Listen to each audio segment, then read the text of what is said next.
প্ৰিয় দৰ্শক, এই ভিডিঅ'টিত মই আপোনালোকক জনাবলৈ চেষ্টা কৰিম SSC ষ্টেনোগ্ৰাফি পৰীক্ষাত কি আহে আৰু SSC ষ্টেনোগ্ৰাফি পৰীক্ষাৰ চেলেৰি কি হয়, ইয়াৰ লগত কেতিয়া এপ্লাই কৰিব পাৰিব তাৰ বিষয়ে সকলো কথা জনাম। SSC ষ্টেনোগ্ৰাফি C আৰু D পৰীক্ষা 2025 চনৰ বাবে এতিয়া ফৰ্ম ফিল-আপ চলি আছে। তেওঁলোকৰ অফিচিয়েল ৱেবছাইটত সকলো তথ্য লাভ কৰিব। https://ssc.gov.in আৰু অনলাইন এপ্লিকেশ্যন আৰম্ভ হ'ব 6 জুনৰ পৰা 26 জুনৰ ভিতৰত। গতিকে যদি আপুনি এতিয়া 2025 চনত ভিডিঅ' চাই আছে তেতিয়াহ'লে এপ্লাই কৰিব পাৰিব, আৰু যদি অন্যান্য যিকোনো বছৰত চাইছে তেতিয়াহ'লে প্ৰায় মে', জুন, জুলাই এই সময়ছোৱাতেই নটিফিকেশ্যন ওলায়। লাষ্ট ডেট হৈছে 26 জুন ক'লোৱেই, আৰু অনলাইন ফি পে'মেণ্ট কৰা লাষ্ট ডেট 27 জুন। যদি কিবা কাৰণত অনলাইন কৰোঁতে ভুল হ'ল আৰু সেই ভুল ঠিক কৰিব বিচাৰিছে তেতিয়াহ'লে 1 জুলাইৰ পৰা 2 জুলাইৰ ভিতৰত কৰিব পাৰিব। কম্পিউটাৰ বেছ পৰীক্ষাৰ শ্বেডিউল 6 আগষ্টৰ পৰা 11 আগষ্ট 2025। কিবা কাৰণত ফোন কৰিব বিচাৰিছে, এপ্লিকেশ্যন ফৰ্ম পূৰাব পৰা নাই, 1800-309-3063 কল কৰি সকলো তথ্য লাভ কৰিবলৈ পাৰিব। Government strives to have a workforce which reflects gender balance and women candidates are encouraged to apply। মানে মহিলা কেণ্ডিডেটসকলক চাকৰি এপ্লাই কৰিবলৈ এনকাৰেজ কৰা হৈছে। গ্ৰুপ বি মানে হৈছে নন গেজেটেড চাকৰি। গ্ৰুপ গ্ৰুপ বি নন গেজেটেডক গ্ৰুপ চি বুলি কোৱা হৈছে, আৰু গ্ৰেড ডিক গ্ৰুপ চি চাকৰি বুলি কোৱা হৈছে।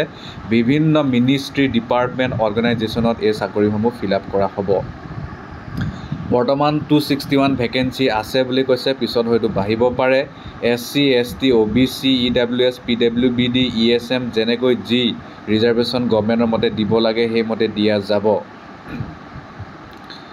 আৰু ইয়াৰ বাহিৰে আপোনাৰ বয়স 1/8/2025 আপোনাৰ বয়স কিমান হ'ব লাগিব ইয়াত কৈছে। ষ্টেনোগ্ৰাফাৰ গ্ৰেড চিৰ কাৰণে 18 পৰা 30 বছৰ ভিতৰত, আৰু ষ্টেনোগ্ৰাফাৰ গ্ৰেড ডিৰ কাৰণে 18 পৰা 27 বছৰ বয়সৰ ভিতৰত হ'ব লাগিব। কিন্তু SC, ST 5 বছৰ ৰেহাই, OBC 3, PWBD আনৰিজাৰ্ভ 10, আৰু PWD OBC 13, PWD SC ST 15, x servicemen 3, defence personal disable 3, SC ST defence personal 8। Okay, আৰু চেণ্ট্ৰেল গভৰ্ণমেণ্ট চিভিলিয়ান এমপ্লয়ী হ'লেও 40 বছৰলৈকে দিব পাৰিব। SC ST হ'লে 45লৈকে পাৰিব। গতিকে এনেকুৱাকৈ ৰেহাই আছে। অ'কে, ইয়াৰ বাহিৰে আৰু কি গুৰুত্বপূৰ্ণ কথা আছে মই সেয়া আপোনালোকৰ আগত দাঙি ধৰিবলৈ চেষ্টা কৰিম। শিক্ষাগত অৰ্হতাৰ বিষয়ে মই জনাবলৈ চেষ্টা কৰিম। এতিয়া 1/8/2025 1 আগষ্টলৈকে আপোনাৰ কি শিক্ষাগত অৰ্হতা লাগে ইয়াত কৈছে। Candidates must have pass 12 standard, মানে হাই ছেকেণ্ডেৰী পাছ কৰিলেই হ'ল আৰু একো নালাগে। অৰ ইকুইভেলেণ্ট বা ইয়াৰ সমপৰ্যায়ৰ পৰীক্ষা যিকোনো ৰিকগনাইজ বৰ্ড বা ইউনিভাৰ্চিটিৰ পৰা, আৰু 1/8/2025 আগে কৰিব লাগিব। আৰু যদি আপুনি DODL ডিষ্টেঞ্চ এণ্ড অ'পেন লাৰ্ণিঙৰ পৰা কৰিছে, ইউনিভাৰ্চিটি গ্ৰাণ্টছ কমিশ্যনে তাক ৰিকগনাইজ কৰিছে, চেণ্ট্ৰেল ব্যুৰ' অফ ডিষ্টেঞ্চ এডুকেশ্যনেও সেইটো গ্ৰহণ কৰিছে, তেতিয়াও সেইটো আপোনাৰ গ্ৰহণযোগ্য হ'ব। ইয়াৰ বাহিৰে আৰু একো নাই, আৰু একো শিক্ষাগত অৰ্হতা লাগে বুলি কোৱা নাই। এপ্লাই কৰিবলৈ হ'লে https://ssc.gov.in আপুনি যাব লাগিব। মই সেয়া আপোনালোকক আগতে ক'লোঁ। আৰু 100 টকা পইচা দিব লাগিব। SC ST PWBD ESM হওক আৰু উইমেন কেণ্ডিডেটসকলে 1 টকাও পইচা দিব নালাগে। ইয়াৰ বাহিৰে আপোনাৰ পৰীক্ষা চেণ্টাৰটো ক'ত হ'ব? পৰীক্ষা চেণ্টাৰ যদি আমাৰ নৰ্থ ইষ্টাৰ্ণ হ'ব, গুৱাহাটীত হ'ব, ডিব্ৰুগড়ত হ'ব। 2টা জেগা আছে আমাৰ অসমত, বাকী ইম্ফাল, শ্বিলং, আইজল, আগৰতলা এইবোৰতো হ'বই।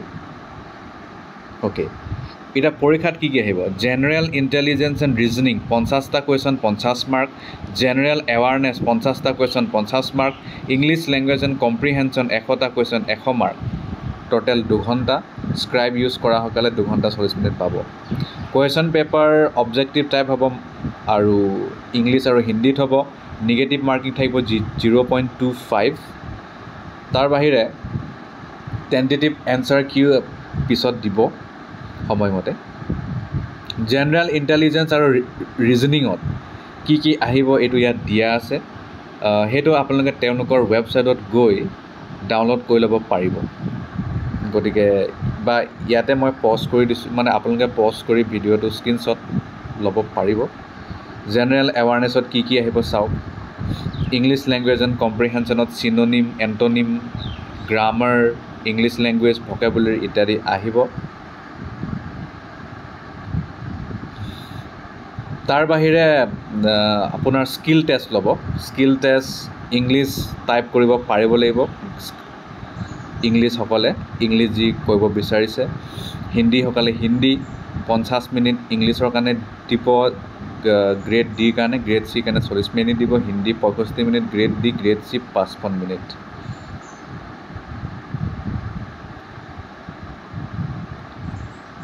ইয়াৰ বাহিৰে পিছলৈ ডকুমেণ্ট ভেৰিফিকেশ্যন হ'ব তেতিয়ালৈ আৰু যি আপুনি দিছিলে অনলাইন কৰোঁতে গোটেইকেইটা লাগিব আৰু অৰিজিনেল ৰূপত চিলেকশ্যন আনৰিজাৰ্ভ 30% হ'ব কোৱালিফাইং মাৰ্কছ OBC EWS 25% বাকীসকলে 20% আনিব পাৰিব লাগিব